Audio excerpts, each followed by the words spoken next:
எல்லாருக்கும் வணக்கம். AL ரிசல்ட்ஸ்க்காக wait பண்ணிட்டு இருக்கீங்க இல்லையா? ஸ்டூடெண்ட்ஸா இருந்தாலும் சரி, பெற்றோர்களா இருந்தாலும் சரி, இந்த நேரம் கொஞ்சம் டென்ஷனான டைம் தான். அது எங்களுக்கு நல்லாவே புரியுது. சோ ரிசல்ட்ஸ் வந்தாச்சு. அடுத்து என்ன? இந்த கேள்விதான் உங்க எல்லாருக்குள்ளேயும் ஓடிட்டு இருக்கும். கவலையே படாதீங்க. அடுத்தடுத்து என்னென்ன பண்ணலான்னு ஒரு கிளியர் ரோட் மேப் தான் நாம இப்போ பார்க்க போறோம். சரி, வாங்க ஆரம்பிக்கலாம். முதல்ல நம்ம பார்க்க வேண்டியது நம்மளோட ரிசல்ட்ஸை நம்ம எப்படி பார்க்கறோங்கிறது தான். இது ரொம்ப ரொம்ப முக்கியமான முதல் ஸ்டெப். ஏன்னா இதுதான் நீங்க அடுத்து என்ன செய்ய போறீங்கன்றத முடிவு பண்ண போகுது. ஒன்னு நல்லா புரிஞ்சுக்கோங்க. பரீட்சை முடிவுகள் உங்க திறமையோட ஒரு சின்ன பகுதி தான்.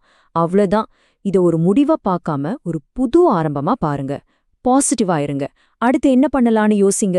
அதை விட்டுட்டு ஐயோ அவங்க இவ்ளோ மார்க் எடுத்துட்டாங்களே நாம எடுக்கலேன்னு ஒப்பிட்டுக்கிட்டு இருந்தா தேவையில்லாத டென்ஷன் தான் வரும். அது உங்களால சரியா யோசிக்க கூட விடாது. ஓகே, இப்போ உங்க ஹையர் ஸ்டடீஸ்க்கான வழிகளை பத்தி பார்க்கலாம். உங்களுக்கு முன்னாடி நிறைய ஆப்ஷன்ஸ் இருக்கு. பாருங்க, இங்க 3 முக்கியமான வழிகள் இருக்கு. 1 ஸ்டேட் யூனிவர்சிட்டிஸ், 2வது டெக்னிக்கல் அண்ட் வொகேஷனல் காலேஜஸ், 3வது பிரைவேட் அல்லது வெளிநாட்டுல படிக்கிறது. இதுல எது மேல எது கீழே அப்படிலாம் கிடையாது. 3மே சூப்பரான வழிகள் தான். உங்க ஏஎல்க்கு அப்புறம் உங்க பயணத்தை தொடர இது ஒவ்வொன்றும் நல்ல வாய்ப்புகளை கொடுக்கும். சரி, உங்களுக்கு ஸ்டேட் யூனிவர்சிட்டி போக நல்ல ஜி ஸ்கோர் கிடைச்சிருச்சுன்னு வச்சுக்குவோம். அப்போ நீங்க ரொம்ப கவனமா யூஜி ஹேண்ட்புக்கை ஃபில் பண்ணணும். உங்களுக்கு பிடிச்ச கோர்ஸ் எதுக்கு நல்ல ஜாப் வாய்ப்பு இருக்குன்னு பார்த்து முன்னுரிமை கொடுங்க. சும்மா எல்லாரும் எடுக்கறாங்கன்னு எடுக்காதீங்க. எப்பவாவது ஒரு சைபர் செக்யூரிட்டி எக்ஸ்பர்ட் ஆகணும்னு யோசிச்சிருக்கீங்களா? இப்ப ஸ்ரீலங்காவோட டிஜிட்டல் எக்கானமி பயங்கரமா வளர்ந்துட்டு இருக்கு. பேங்க்ல இருந்து டெக் கம்பெனி வரைக்கும் எல்லா இடத்துலயும் இவங்களுக்கு பெரிய டிமாண்ட் இருக்கு. இது ஒரு சூப்பரான ஃபீல்ட். அதே மாதிரி தான் டேட்டா சயின்ஸ். டேட்டாவை வச்சு பிசினஸ்ல எப்படி பெரிய பெரிய முடிவுகள் எடுக்கறாங்கன்னு தெரியுமா? அதனால ஒரு டேட்டா சயின்டிஸ்டோட மதிப்பு ஸ்ரீலங்கால மட்டுமில்ல உலக அளவுல ஏறிக்கிட்டே போகுது.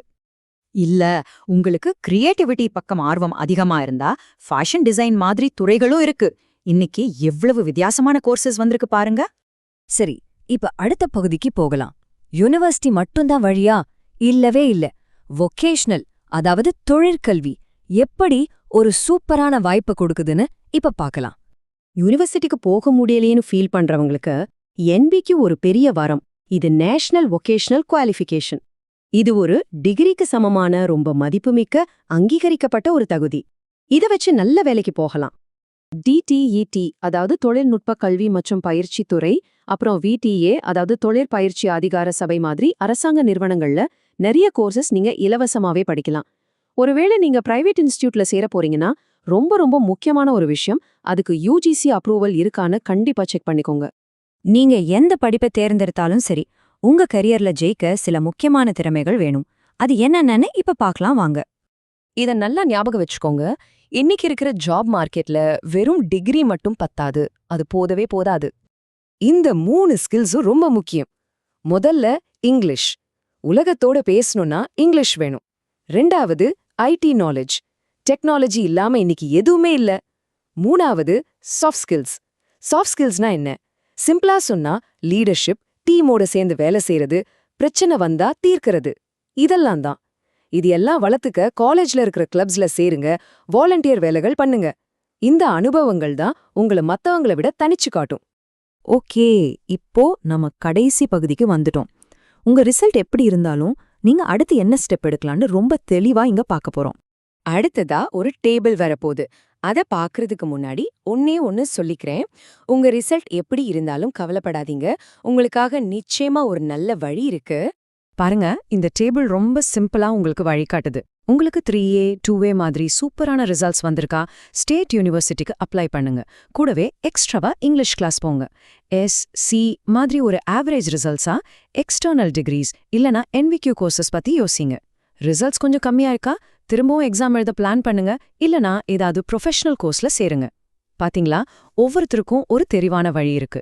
இந்த மேற்கோள் சொல்ற மாதிரி தான், ஒரு கதவு மூடினா பல ஜன்னல்கள் திறக்கும். இத ஒரு தோல்வியா பார்க்காதீங்க. இது உங்க வாழ்க்கையோட முடிவில்ல, ஒரு புது ஆரம்பத்துக்கான சிக்னல். பாசிட்டிவா முன்னாடி போங்க.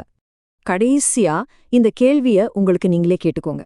பரீட்சை முடிவுகள் எல்லாம் தாண்டி உங்களுக்கு எதுல ஆர்வம் இருக்கு, உங்க பேஷன் என்ன, அதை தேடி போங்க. அதுதான் உங்களை உண்மையான வெற்றிக்கு கூட்டிட்டு போகும்.